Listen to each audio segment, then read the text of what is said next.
Today, I have a simple question for you. Are we being lied to? And if so, how much? Because I'm starting to see the world differently every day. And at first, it weirded me out, but now it's just turning into anger. I don't know about you guys, but the first time I realized I was being lied to by everyone, it was something deemed as innocent. Every year that's gone on has grown this lie to bigger proportions. I'm of course talking about Santa Claus. When I was a kid, just like everyone else, I was made to believe in a man that delivered presents and performed miracles. Christmassy, holly jolly miracles. And when I found out it was all fake, it crushed my spirit. I get how it was fun. I don't, however, see it as innocent. Doesn't anyone else find it a little dark that we continue to push the lie to the young and impressionable children? I think it's more so that as a kid, it feels like you have to believe in it, and any time you'd question it, you were in the wrong. Then once you found out, you weren't supposed to let anyone else know. You were supposed to continue the lie. That's why I think it has a dark side, and why I believe it was intentional. And that's just one of the easiest examples of a world lie that's pulled off so easily. It's a good one too, because they put it everywhere your eyes will see, and even get parents on board, deceiving their own children voluntarily, which then makes the belief of the lie strengthened among peers in the school. And school itself seems to be one institutional giant that seems to care more about teaching a generation to conform and to never question authority or what you're told. They don't want you to think for yourself, despite everything they teach being only theories. If you simply question them, people will turn to insulting your intelligence instead of engaging in a conversation that might question their belief.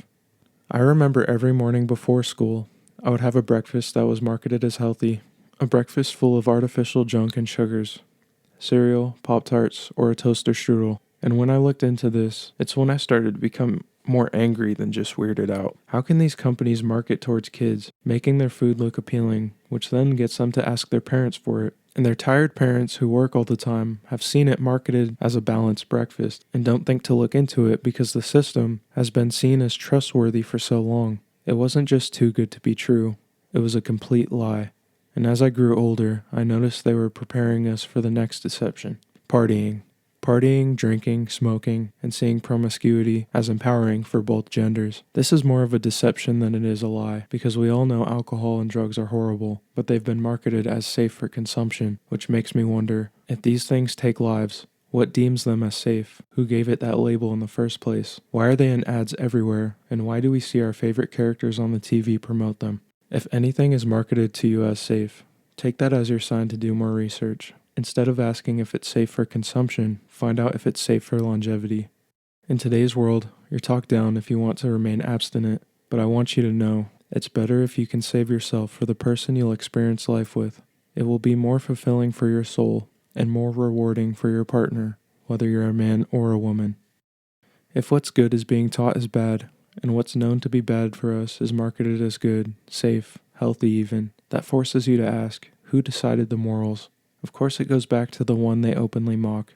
They claim the Bible is nonsense, but then they make it a point to mock and pervert it. So in my eyes, that just proves it holds some weight.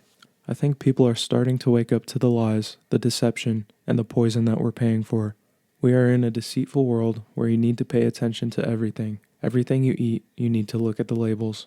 If you see a paragraph of ingredients, put it back on the shelf. Stick to the food God made for us, organic whole foods. If you're feeling sick, look for holistic remedies first. Try to look at what you're wearing and stick to cotton products. And most importantly, if there's so many things we don't know is bad for us, we should at the very least not consume what we know is poison, like alcohol or nicotine products. I would like to add, I'm not blaming or judging anyone that's been deceived. I believed a lot of lies I've been told. I still make lots of mistakes, but I'm simply trying to shine the light and tell you what I wish I was told when I was younger. It's us versus them, and we can't have a fair fight if we're impaired. If anything I said resonated with you, leave a comment. I'd love to hear any feedback or personal experiences you've had regarding this topic. Feel free to leave a like and subscribe if you enjoyed the content.